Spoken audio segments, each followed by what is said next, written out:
এই টিউটোরিয়ালে আমরা দেখব গ্রুপ বাই স্টেটমেন্ট। তো তার জন্য আমি একটি কোয়েরি লিখি, ধরেন এখানে দিলাম select seller ID count from items where seller ID equal 1 অথবা 2। এখন এটা যদি আমি রান করি, দেখেন এখানে সেলার আইডি যার 1 তার সব কিছু সে কাউন্ট করতেছে। তো এখানে আমরা একটা টেম্পোরারি নামও দিয়ে নিতে পারি, আইটেম কাউন্ট। এটা হলো আমাদের আইটেম কাউন্ট। দুইটা আইটেম আছে এই সেলার আইডি 1 এর ভিতরে। তো এরকম আমরা যদি দিই 2, এখন এটা দিয়ে দেখি কয়টা আইটেম আছে।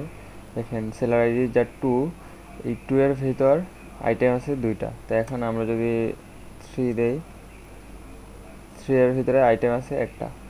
তো এরকম করে আমরা এইখানে দেখেন সেলার আইডি কিন্তু এখানে অনেকগুলো আছে।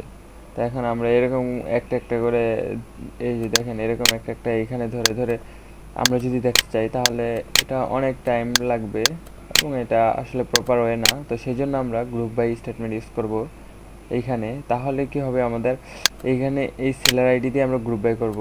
তো আমাদের এরকম একটা একটা করে সেলার আইডি, প্রথম 1 2 3 এরকম যতটা সেলার আইডি আছে এ পাশে থাকবে আমার সেলার আইডি এবং এই পাশে থাকবে আমার আইটেম কাউন্ট।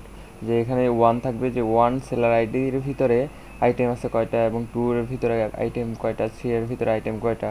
তো এখন এখানে আমরা লিখি গ্রুপ বাই সেলার আইডি। তো এখানে দেখেন সেলার আইডি 1 এর আইটেম আছে দুইটা, সেলার আইডি 2 এর দুইটা, 3 এর একটা, 4 এর একটা, এরকম করে আমরা সব কিছু দেখতে পারতেছি যে কোনটার ভিতরে কয়টা আছে। তো এটা হলো গ্রুপ বাই, যে এটা একটা গ্রুপ আকারে দেখাবে আমাদের। এটা হলো এটার কাজ। এখন এই ডাটাটা আমরা ফিল্টারিং আকারেও দেখতে পারি। তো তার জন্য এখানে আমরা ইউজ করতে পারি, এখানে আমরা দেখছি যে গ্রুপ বাই সেলার আইডি। তো এখানে আমরা এরকম দিতে পারি, হ্যাভিং কাউন্ট 3। তো দেখেন এখানে কি বলে দিলাম যে গ্রুপ বাই সেলার আইডি, এটা সে গ্রুপ বাই করবে এবং হ্যাভিং তার থাকতে হবে কি কাউন্ট। আমরা এখানে যে কাউন্ট ইউজ করছি, অর্থাৎ এখানে দেখব টোটাল কয়টা আইটেম আছে। তো যার আইটেম থাকবে কি 3 এর সমান বা 3 এর বেশি যার আইটেম তাকে সে এখানে দেখাবে। তো এইখানে দেখেন আইটেমের ভিতরে আমাদের কিন্তু 3 এর নিচে কোনো আইটেম নাই, অর্থাৎ 2 কোনো আইটেম নাই। এখানে আছে 3 এবং 3 এর উপরে যেগুলো যে আইটেমগুলো আছে সেগুলো সেলার আইডি এখানে দেখাইতেছে যে সবচেয়ে টপ সেলার। আমরা যদি আমাদের ডাটা ভিতরে আমরা যদি দেখতে চাই যে সবচেয়ে বেশি সেল করছে কে, তার আইডি আমরা যদি দেখতে চাই, তাহলে এরকম করে আমরা এখানে ফিল্টারিং করতে পারি। তো এটা আবার অর্ডার বাইও করা যায়। এখানে যদি আমরা দিই অর্ডার বাই আইটেম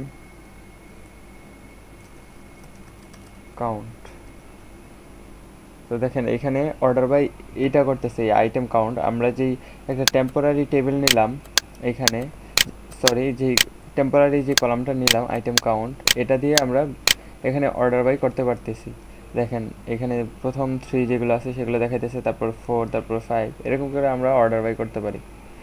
তো আমরা যদি চাই এটা ডিসেন্ডিং আকারে দেখতে, অর্থাৎ এখানে দেখেন এখানে যার আইটেম 3 অ্যাসেন্ডিং আকারে এখানে দেখাইতেছে 3 4 এরকম। তো ডিসেন্ডিং হলো আমার লাস্ট যেটা আছে 5 4 3 এরকম করে দেখাবে। তো তার জন্য আমরা লাস্ট শুধু একটা স্টেটমেন্ট অ্যাড করে দেবো এখানে, ডিইএসসি এটা। এখন যদি রান করি, দেখেন এখন 5 থেকে দেখাইতেছে 5 4 3 এরকম করে।